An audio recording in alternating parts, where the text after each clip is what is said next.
Hello everyone, this is another tip for Sea Fishing UK on Zello. This is a hands-free operation for the ANYSECU N60W2 Plus.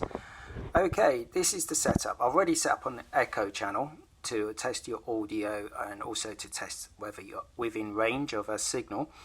Now this is, I'm using one hand at the moment. I've got one camera and one free hand. Here's the free hand. So I am now going to go over to its normal hand mic and I'm going to talk. Testing, 1, 2, 3, 4. Testing, 1, 2, 3, 4. Now I'm going to go over to the hands-free mic option. I've already showed this in a previous video. This is what you can buy off eBay, between 30 and 40 pounds. The cheap ones are basically the same as the expensive ones. You've got the on off switch here, the PTT button there, volume up and down. They're the ones to make sure you use all the time. On the screen here, make sure it's showing the Bluetooth in the bottom left hand corner. You can toggle that between headset, hands-free, etc. But on this one, it's Bluetooth.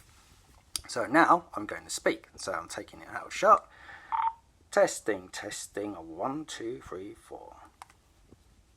Testing, 1, 2, 3, 4. As you can see, it's nice, loud and very clear. So this setup is good. Obviously at home, you can use it in a car, but not for driving, unfortunately, because of the law. But you can use it on an inshore boat. As long as it's covered up and it's waterproofed, it'll be fine. Okay, and that's it. Quick tutorial for today. There's me getting tongue-tied. Thank you for watching.